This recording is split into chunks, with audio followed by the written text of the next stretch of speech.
Dhule cyber पोलिसांची धडाकेबाज कामगिरी। शेअर मार्केटच्या नावाखाली 3 कोटींचा गंडा घालणाऱ्यांकडून 1,19,00,000 रुपये केले हस्तगत। धुळे शहरात एका ज्येष्ठ नागरिक अभियंत्याला ऑनलाईन शेअर मार्केटमध्ये मोठ्या परताव्याचे आमिष दाखवून तब्बल 3,14,00,000 रुपयांची फसवणूक केल्याची धक्कादायक घटना घडली होती। मात्र धुळे सायबर पोलिसांनी अत्यंत शिताफीने तपास करत यातील 1,19,00,000 रुपये फिर्यादीला परत मिळवून देण्याची प्रशंसनीय कामगिरी केली आहे। या संदर्भात सायबर पोलीस ठाण्याचे पोलीस निरीक्षक अभिजित सोनवणे यांनी दिलेल्या माहितीनुसार सायबर भामट्यांनी व्हॉट्सअॅप आणि सोशल मीडियाद्वारे बनावट ॲपच्या माध्यमातून फिर्यादीला जाळ्यात ओढले होते। या गुन्ह्याची गंभीरता ओळखून पोलीस अधीक्षक श्रीकांत धिवरे आणि अप्पर पोलीस अधीक्षक अजय देवरे यांच्या मार्गदर्शनाखाली पीआय सोनवणे, पीएसआय प्रतीक कोळी आणि त्यांच्या पथकाने तांत्रिक विश्लेषण केले। ज्या बँक खात्यांमध्ये फसवणुकीची रक्कम वळती झाली होती ती खाती तत्काळ गोठवण्यात आली, ज्यामुळे ही मोठी रक्कम वाचवणे शक्य झाले आहे। धुळे सायबर पोलिसांनी आतापर्यंत विविध गुन्ह्यातून सुमारे 1.5 कोटी रुपये परत मिळवले आहेत।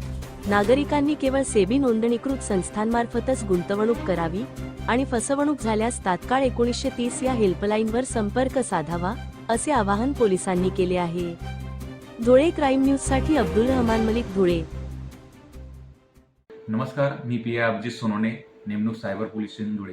सायबर पोलीस स्टेशन येथे ज्येष्ठ नागरिक अभियंता यांना ऑनलाईन शेअर मार्केटमध्ये गुंतवणूक करून अधिक परतावा मिळवून देण्याच्या आमिष दाखवून 3,14,00,000 रुपयाची फसवणूक झाली होती। त्या अनुषंगाने गुन्हा दाखल करण्यात आला होता।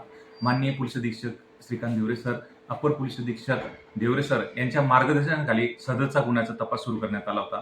सदर गुन्ह्यामध्ये फिर्यादींना ऑनलाईन फेसबुक, इंस्टाग्राम, टेलिग्रामद्वारे बडी लिंक पाठवण्यात येते।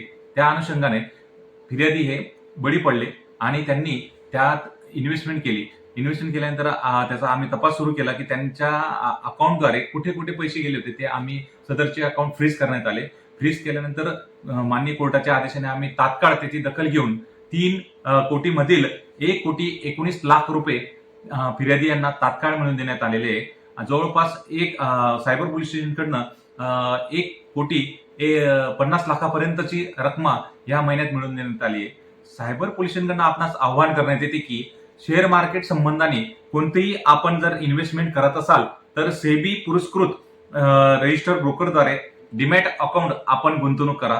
कोणतीही फेसबुक, टेलिग्राम, इंस्टाग्राम आणि व्हॉट्सअपद्वारे आलेल्या कॉल किंवा लिंकद्वारे आपण कोणतेही अकाउंट उघडू नका।